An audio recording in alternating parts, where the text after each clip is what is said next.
Hey writers!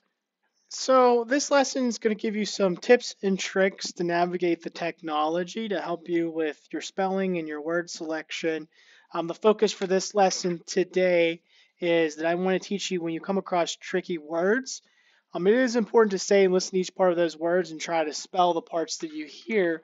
But at times we just struggle. If we knew the word, we probably would have been able to spell correctly the first time. That's why technology really comes in handy. You know the red squiggly line in Word gives you those options, but sometimes you're still not getting to that correct spelling that you want.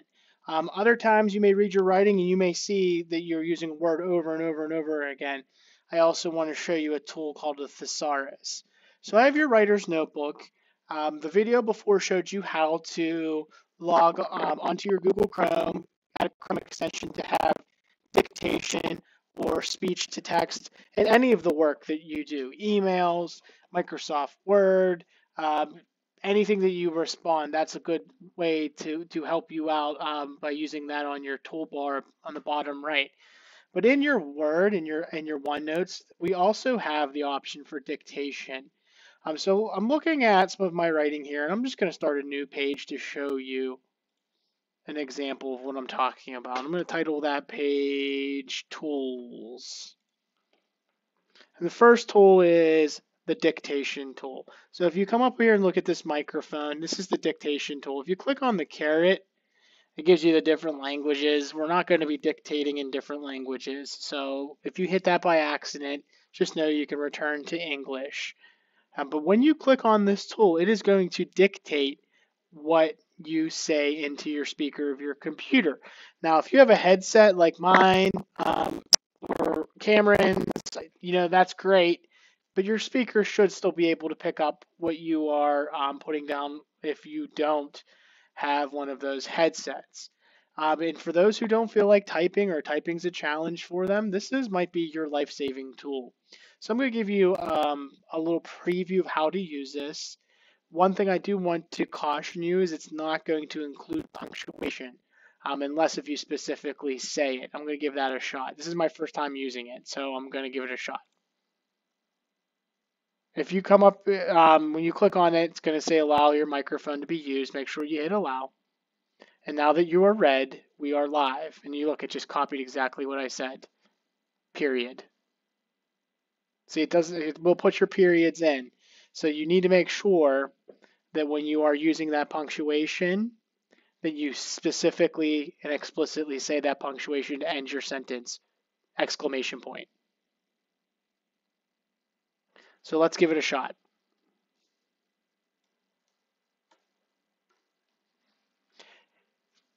In my humble opinion, I believe that Empire Strikes Back is the greatest of all the Star Wars movies, period. 3 reasons why I believe Empire Strikes Back makes it a superior film than the other movies are that Empire Strikes Back has a riveting plot, comma. It includes and introduces the idea that Luke Skywalker is Darth Vader's son, comma, and the Empire gets to show off its amazing spaceships and vehicles. Period. You need to make sure that you turn off that dictation microphone or you're going to continue to have the dictation. And if you look in here, there's some flaws to using this as a strategy. One, you already see a red squiggly line and it did not capitalize Darth Vader. It's not going to be the best at that. The other thing is it did not capitalize any of, well, it did some of my beginning words, but right here and in my humble opinion, it did not capitalize that.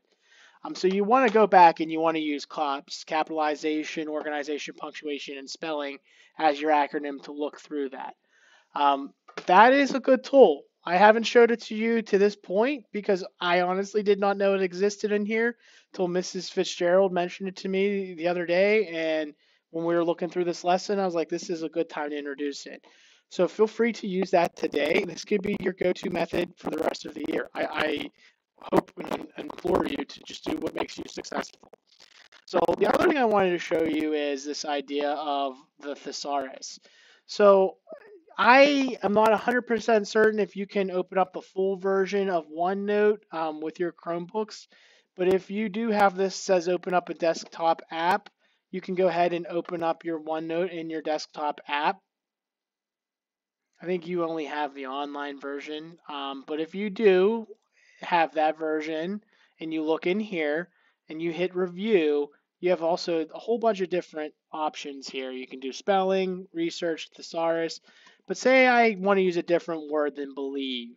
Maybe I say believe, believe, believe, believe, believe a lot in my work, and this is when a thesaurus comes in handy.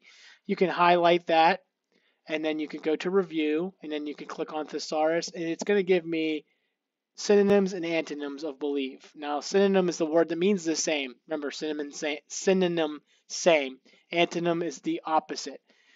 I want to caution you, don't fall in the trap that I did as a young writer, and I just would go and I would use the thesaurus to add all these fancy words that I may have not been able to pronounce, or I didn't 100% use them in the right context. Use that as a tool to help guide you to consider different words. If you're not sure, maybe even look it up in the dictionary. If you don't have this desktop app, again, remember, I'm not 100% sure that you don't have that. I will put a link to the thesaurus in here. This is the Merriam-Webster thesaurus. Say you read your work and you notice that you're using the word so a lot. I see that's with some of you. Or you're using the word in my opinion. You're using opinion a lot since we're writing opinion writing. You can, in here, go to the thesaurus, type in the word, hit enter, and it's going to give you synonyms for opinion. So words related, impression, my perspective, my recommendation. So some of these aren't going to be the best to use. You have to be careful with your word choice, but it's a good tool to give you some different words. It even gives you the definition of what an opinion is as well. So this is another tool for you to add to your repertoire. Today, your task is this. In your writing, today, I would like you to try one of these tools and reflect on it with your partner or the teacher that you'll be working with. You can go back into a piece of writing that you've done and you can add on to it using dictation. You can revise some of your words with synonyms using the thesaurus, any of those tools. Oh, got a pop-up coming in. No, thank you. The one thing I do want you to do today is to be able to articulate for accountability purposes of what you did. So you say, I use dictation, this is how it worked for me. Or I use the thesaurus, these are some words I added into my writing. Or these are some words that I put into my new piece of writing. So that is our plan. I want you to understand, writers, that not all the time as a writer you're going to get that tricky word that's perfect for that sentences. But when you do, it's a magical thing. Sentencing and writing is a lot like artwork, and with practice and with just the clear mind, you can really, really put some powerful words on paper and really convey your thoughts. So I wish you the best of luck in your endeavors today. Thank you.